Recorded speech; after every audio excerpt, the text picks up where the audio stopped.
My goal in this video is to display characters in a list view, and so to get to that point there's going to be a lot of steps. Honestly, we're not really all that close, even though we have data from the Marvel API and we've deserialized it. But let's go ahead and get started. I want to start by talking about this method we were working with in the previous video, this get character list. There's a couple of problems with it. The first problem is that the name doesn't really describe what it does. Get character list should be giving me a list of characters, but really what it's doing is returning back the root object for the entire object graph. So it's giving me that character data wrapper, and then I would have to go in and find the characters that are associated with the character data container. All right, and so there's a lot of traversal. Furthermore, some of the characters that will be brought back won't have image data, and so I want to filter those out. And there's a couple of other steps too that I need to take in between there. What I really want to do is be able to go from the main page.xaml to this Marvel facade, and I want to pass in an instance of an observable collection of character. So I have an observable collection of character that I can bind to on my main page. And I want to pass that observable collection into a method here on my Marvel facade and let it add characters to it. And so as we're adding characters to it, then the list will grow and grow.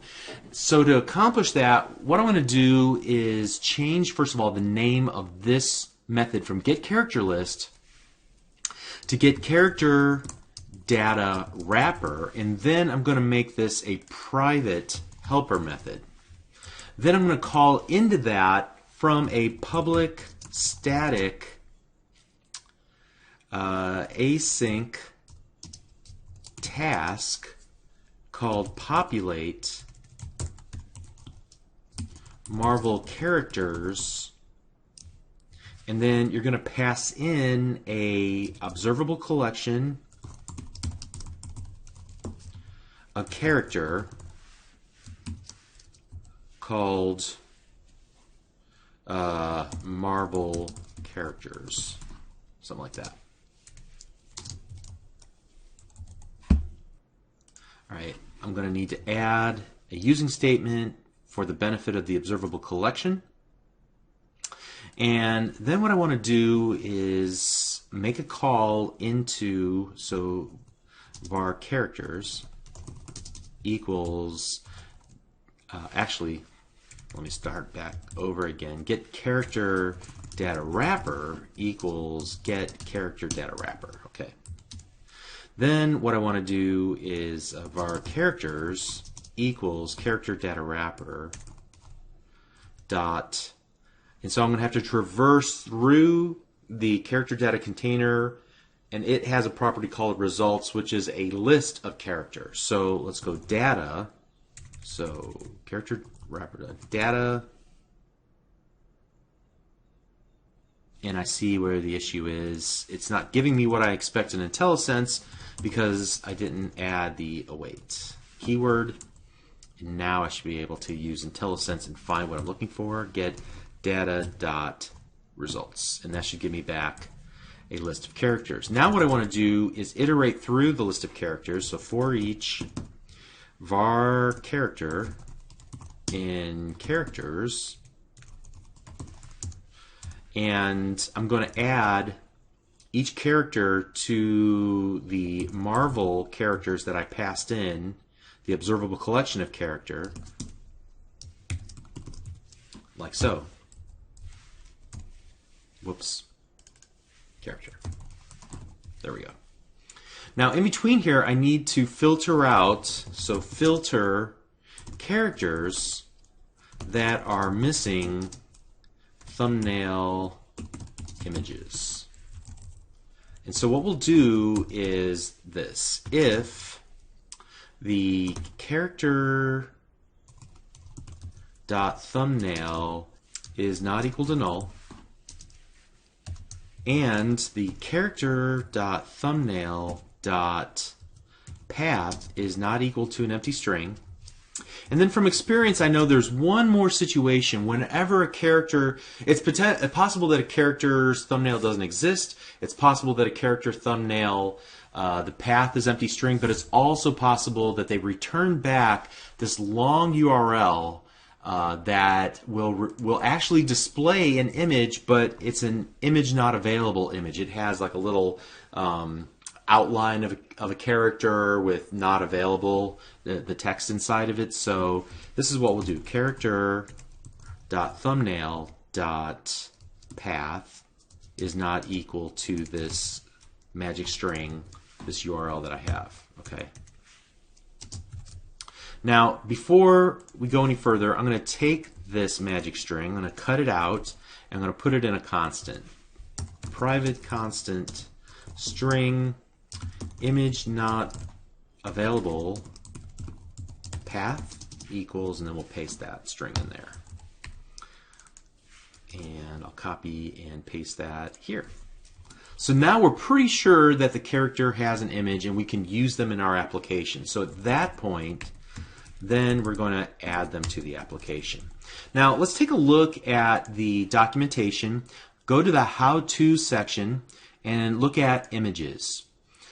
If you take a look at the thumbnail JSON, notice that there's a path and an extension property. That's not everything you need. There's some missing information here, and you fill in the type of image or the size and the orientation of the image that you want. So if you scroll down, there's this image variance area here, and you can see that there's a portrait aspect ratio where you have it portrait, square or standard, and then the landscape, right? And so then, even within that, you have different sized images. So for our purposes, we're going to use a portrait small, and that'll be a little image next to the name of the character in the list of characters that we're working on right now. And then once you click on a character and you see all the details of that character, then we're going to display the standard extra large. So what we're going to need to do then is to go over to our models folder, open up the character data wrapper, and look at the thumbnail class. And what I want to do is add 2 additional properties that will be ignored while we're deserializing into the object graph, but will be useful now as we're populating a observable collection of characters that we intend to bind to. So I'm going to go prop tab tab string tab tab small, enter enter, prop tab tab string tab tab large, enter enter. Okay, so we have 2 new properties, and I'm going to populate those properties here inside of the if statement. So we'll go character.thumbnail.small equals string.format, and then I'm going to need to kind of follow that pattern where we had the path slash then the image that we wanted to use, and that's going to be a standard, so a square small size dot, and then whatever the file extension is that they give us passed in, right? And so then we'll just enter those replaceable values, giving it the path, and then also the extension, like that. And we're going to do the exact same thing for the large version. So character thumbnail small, let's go large equals, and here we want to go the portrait, and then we want to change, they don't have a large, they have an extra large, right? But that should be about the right size for us. All right, great. Very good. Okay, back. Okay, now that we have all this in place, I think we're ready to open up the main page.xaml. And let me get rid of my webcam here so you can see the entire screen. Let me go back so you can look at the right-hand side of the code here. You can pause it and catch up with me. And then also you can pause it here and take a look at this URL. Or you can just look at the source code associated with this snapshot in time. All right, back to the main page.xaml.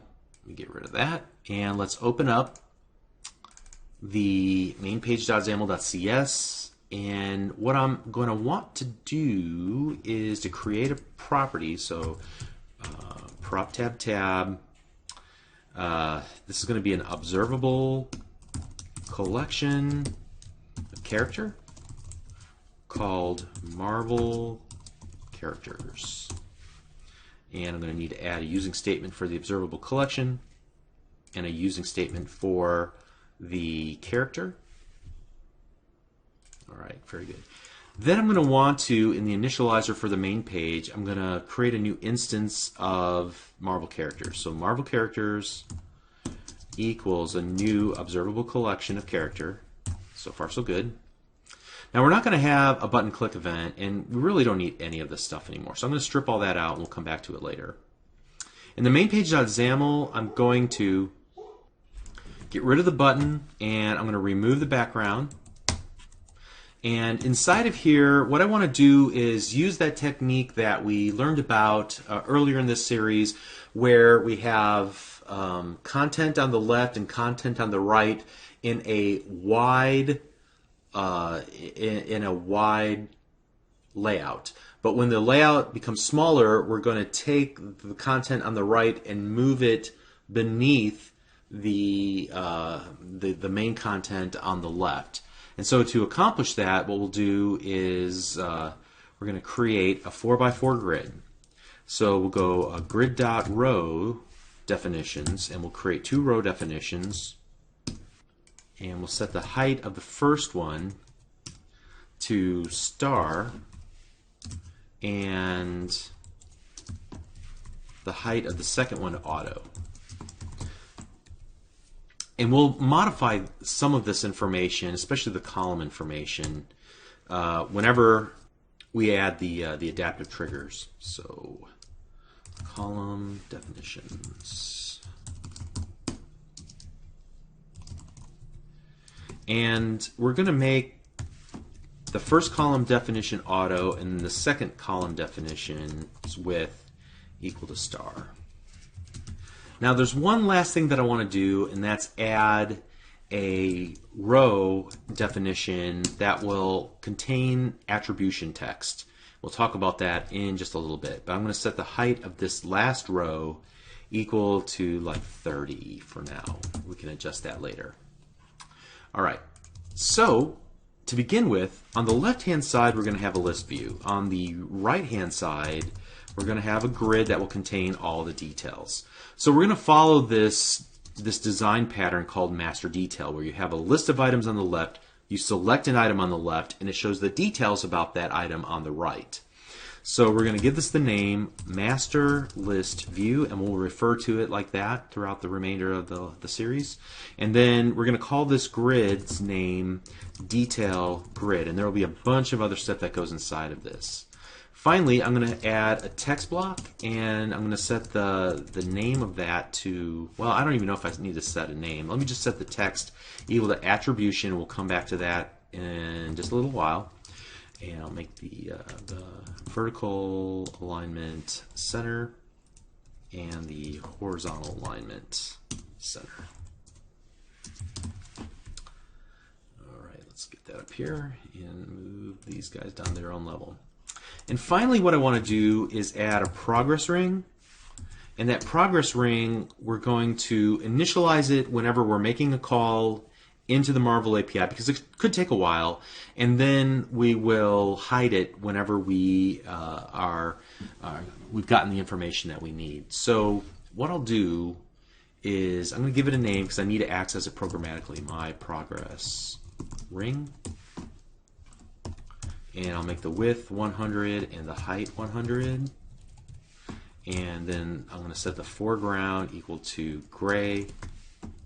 And we're going to make the col span 2 and the row span 3, like so. So it's going to be dead center no matter what. In fact, I'm going to go ahead and set the vertical alignment equals center and the horizontal alignment equals center as well. Nice. Okay, so we should be able to use that whenever we start up. In fact, when we start up, let's go ahead and add a loaded event to our page. So we're going to handle it in a page loaded event in our main page.xaml.cs. And here's where we'll wind up calling into our marble facade dot populate marble characters, and we'll pass in the marble characters. All right, like so. Now this is awaitable, and there's one thing that I want to do to this while I'm thinking about it right now. The pattern for creating your own awaitable methods is to add the suffix async. So for example, here we have our get character data wrapper, and it's an async method returning a task of character data wrapper.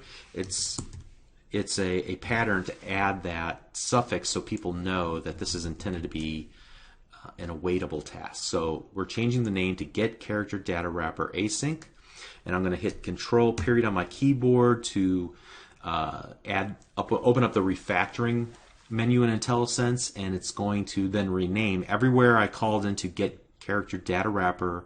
It's going to rename it to get character data wrapper async.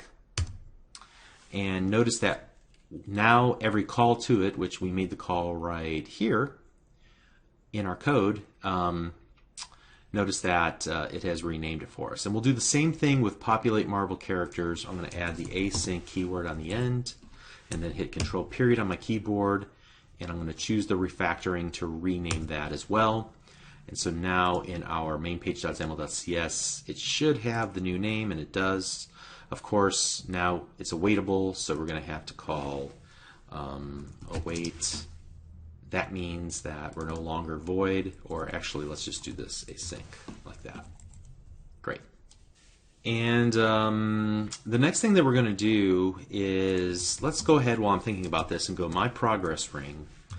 We're going to set the isActive equal to true as we're loading. My progress ring dot visibility will also equal visibility dot visible, and then the opposite will be true once we've successfully populated the marble characters and called into our populate marble character async. So we'll set isActive equals the false, and then visibility dot collapsed. All right, so that should work. Now in the main page.xaml, I want to work primarily with the list view.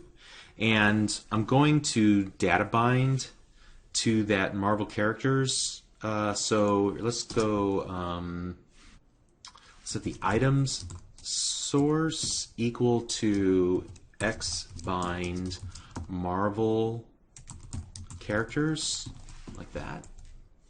And then we're going to need to add a list view.item template, and inside of that a data template. And I'm going to need to add a data type, right? And so at this point I need to come back up to the top. I need to add a namespace, so xml_ns colon data equals using colon hero explorer dot models. So now I can use the data type character like that. And inside of my data template, I want to use a stack panel and orient the items horizontally. And the items will be an image and a text block. And the text block will contain the name of the character. So I'm going to go ahead and set the text attribute equal to an xbind statement, and we'll use the name. And the image, we're going to use a source, and we'll set the xbind equal to thumbnail dot small, like that. All right, let me build it, and we're going to give it a whirl. Okay, great. We got data and it data bound. Now, I'm not really crazy about where it stuck the attribution there. I think I missed something. In fact, I know I missed something. Let's set the details grid dot column equals 1 and grid dot row equals 0. And we're going to dynamically modify these whenever we add whenever we add adaptive layout to the application. We have to do this to the text block as well. That's why it wound up kind of in the middle there. So grid dot column span will equal 2, and the grid dot row will equal 2. Now let's save that and run it.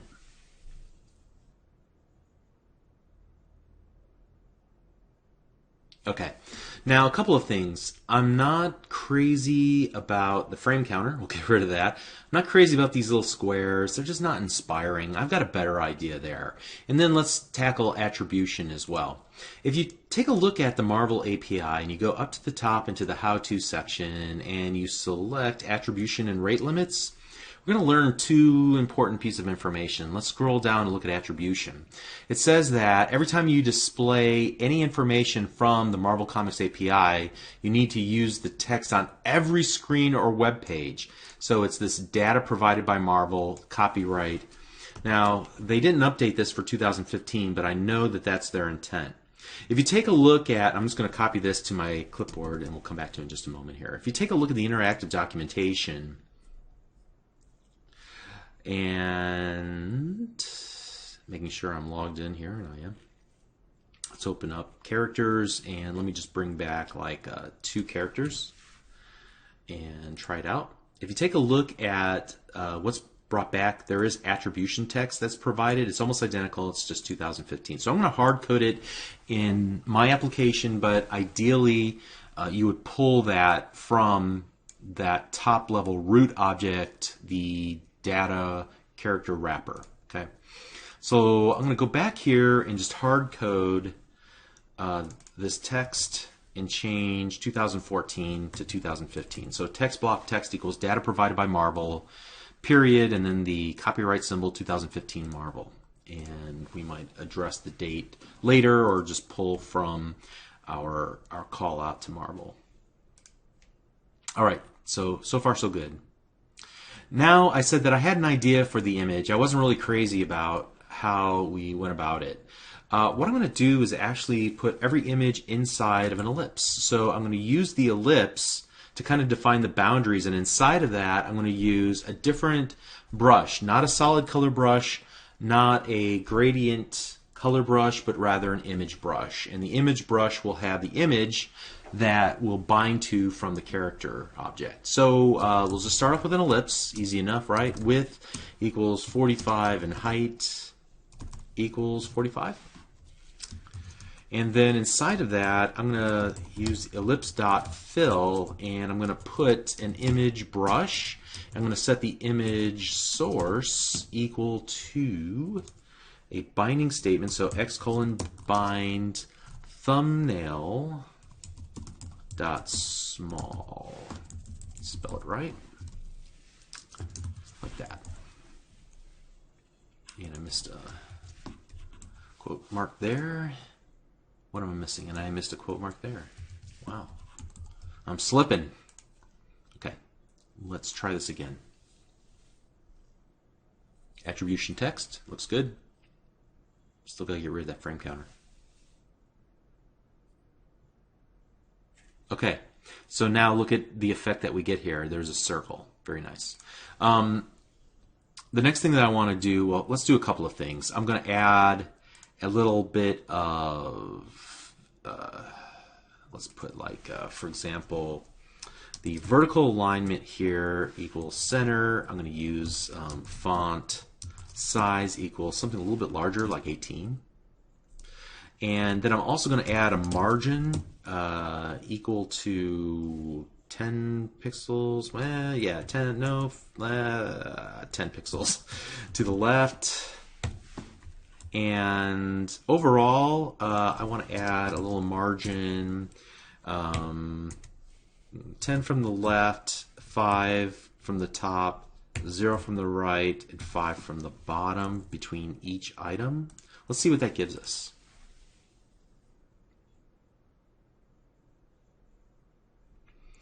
All right, I like that a lot better. Very nice. All right, and then the last thing I'm going to do for this video is actually once and for all vanquish my nemesis, the frame counter. Bam. Okay. All right, so let's stop right there. I think we made plenty of progress. Let's, in the next lesson, we're going to display the details for the character by selecting one of the characters in the list view. Okay? We'll start back there in the next video. See you there. Thanks.